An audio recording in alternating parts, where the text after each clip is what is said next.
Before we start, do me a quick favor and leave a like, subscribe if you haven't already, and drop a comment. Now, let's get moving. What's up guys, that got the pencil here, and we have a mage to discuss. The clock has stopped upon the time to discuss her, the gluttony of the 7 deadly sins, the mindful, the all-knowing, the well-researched, the unfairly destructive daughter of Belial and Merlin, the boundless veracity.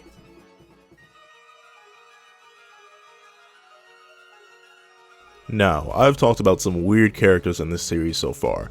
Demon leaders, insane humans, fairy kings, a lot. However, really, none of these characters hold a testament to Merlin, the cheat character. In her first appearance, she shows up, bamboozles Hendrickson with an entire fake army, and even dispels his Hellblaze.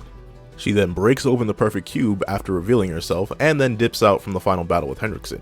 She shows back up, takes the sins of the Camelot, and has her barrier clapped up by an Albean in 3 hits. Then, she gets hard blitzed and stoned by Galen and is locked away for a long while in the series.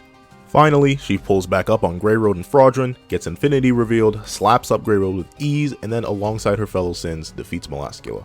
Merlin is then made to fight against Zeldris, Chandler, and Cusack, and with some prep manages to overwhelm the 2 alpha demons. However, she does concede to the original demon. Then, she is forced to fight the Demon King alongside the others, does her own chunk of damage, and finishes him alongside the others. She then does pretty much nothing against Cath, and the series ends. Merlin's narrative is actually really short. However, that's a good thing, because her notable list of combat skills is very long. Merlin is the mightiest mage in all of Britannia, and that comes down not just to her raw power, but her numerous abilities that end up making her pretty much the most hacked character in the entire series. First up on the table is to discuss her main ability, Infinity.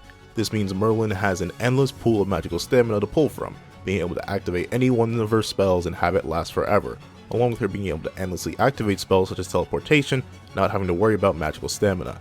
However, the caveat to this ability is that her attack spells do not have infinite potency, and her spells can either be stopped, broken, or negated by external sources such as other powerful magicians or your average powerhouse. The power of her spells depends on the spell itself.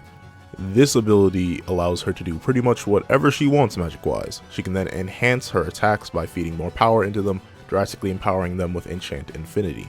Even still, this does not endlessly empower the spells, as beings like Chandler, who are just that much stronger than her, can still face tank these Infinity enhanced attacks. Her list of abilities include Absolute Cancel, the ability to negate massively powerful magic such as Perfect Cube and the Hellblaze, even from a range.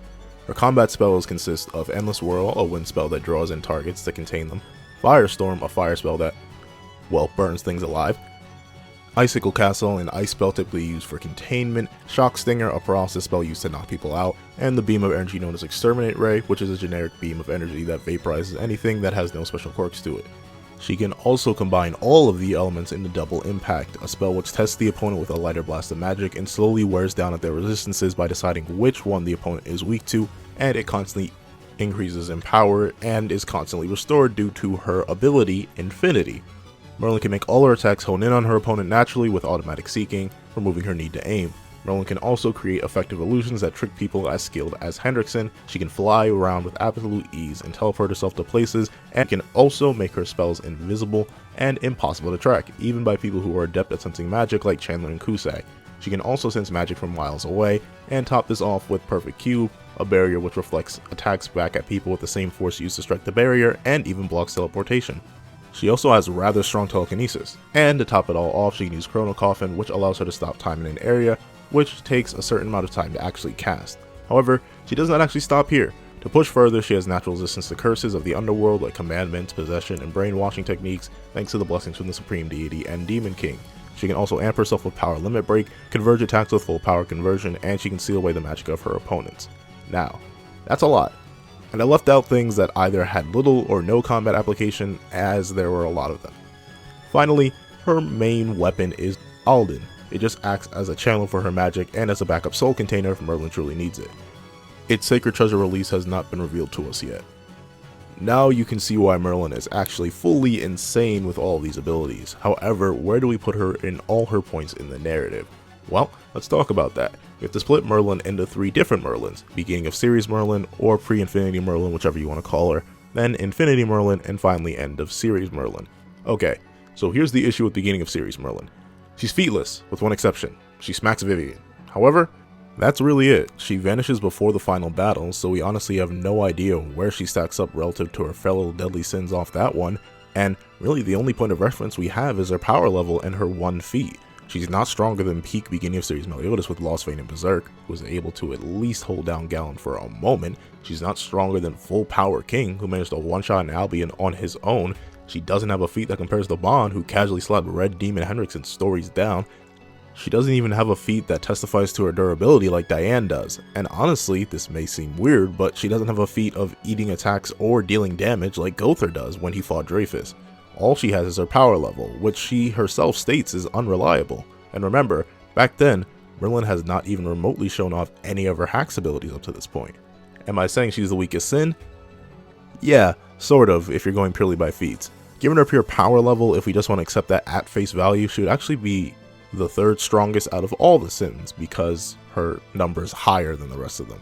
But that's another side of the story. You can take those two takes, do what you will. She should reasonably scale to her fellow sins regardless of her lacking feats, since she is one of them, but obviously she's fodder to all the commandments, the archangels, and does not even come close to end of series characters.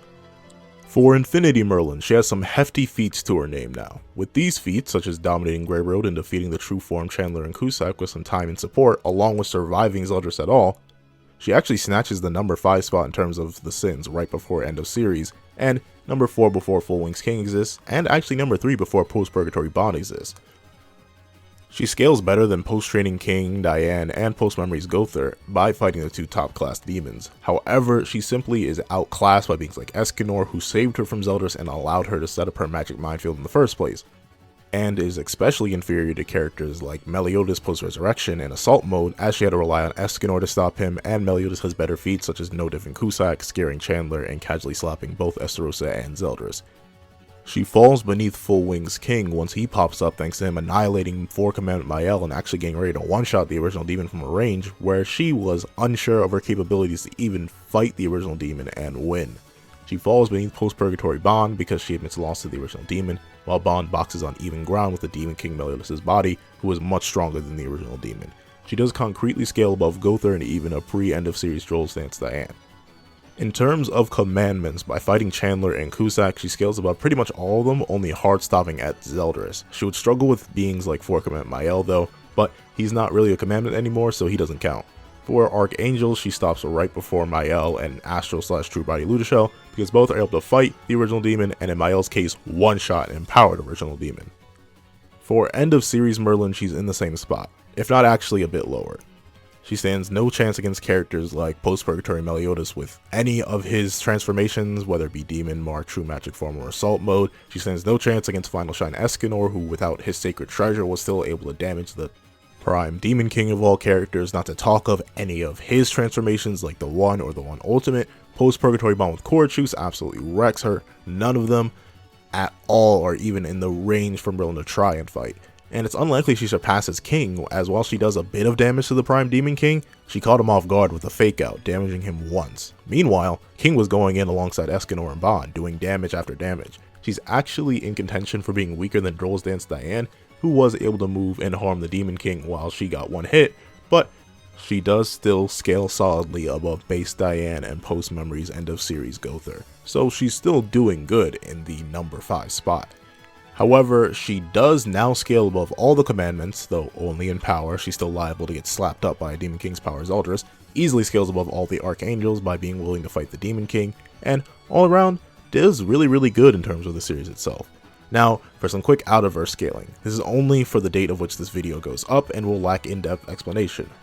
For beginning of series Merlin, for power she has a wide range, playing at super safe, mountain level range. For a mid-ball, currently country level by scaling above characters like Gila and Red Demons. For high ball, use the high ball calcs and you get multi-continental. For speed, massively fast and light by upscaling from Mini Diane and Oslo. And then for Infinity Merlin by scaling above the commandments and lesser archangels. Safely scaling, she's got around those multi-continental to moon/small planetary ranges, and yes, I know that's a range, but it gets crazy now.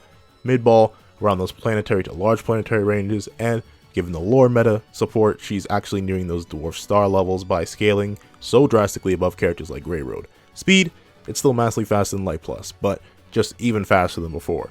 For end of series Merlin, easily in those star to possibly large star level ranges, considering how you want to take her feat against the Prime Demon King in the lore meta, and for safer scaling, she's in those large planetary ranges. Still, massively fast and light plus, just once again, even more now. Now, with all of this, where does Merlin go in terms of the entire series? Well, given her full credit, her full respect if you will, she manages to make the top 15 or the top 10 just barely if you want to go by pure power. She does not have the hope to even outdo the beings like Meliodas, Ban, Escanor. She doesn't surpass King. She does get outclassed by characters like the Supreme Deity and the Demon King, since while she was able to damage him, if Merlin was there alone, she would have not won that fight at all. She would not happen to get above characters like Chaos Cath, who literally slapped her while she was fatigued. She was literally doing no damage and was about to die, so I don't think that matters. Chaos Arthur, a person with even better hacks along with more power than her, and Chaos itself. And honestly, she falls below Zeldris in terms of a fight. She wouldn't be able to harm him. However, it's arguable for where you want to put Merlin in comparison to Zeldris, considering she has a feat damaging the Prime Demon King, and this fight that Zeldris had with the Demon King was in the spirit world, and he himself admits he's not as strong as Meliodas or his father. But either way, she's either barely in the top 10 or in the top 15, both of which are fantastic for the mightiest mage in all of Britannia. Now, I'll be honest with you all, I'm not the biggest fan of Merlin anymore. Her design was always strange to me, and while her moments were cool, they always seemed a bit empty, and more so the author realizing he suddenly doesn't have an answer to make the plot go forward, and he used the mysterious Merlin as a scapegoat.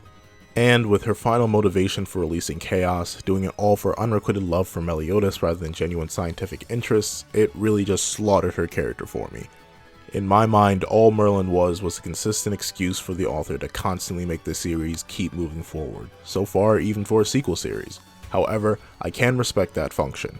Merlin is still a well-written character with many legendary moments to her name, and she truly did end up consuming it all. Hey guys, hope you enjoyed the video. I decided to bring back the out of series scale because y'all are asking, and I guess it's not that hard to include as long as they don't go super in depth. However, if it gets outdated, I'll just have to hold that. It sounds bad, but hey, I gotta do what I gotta do.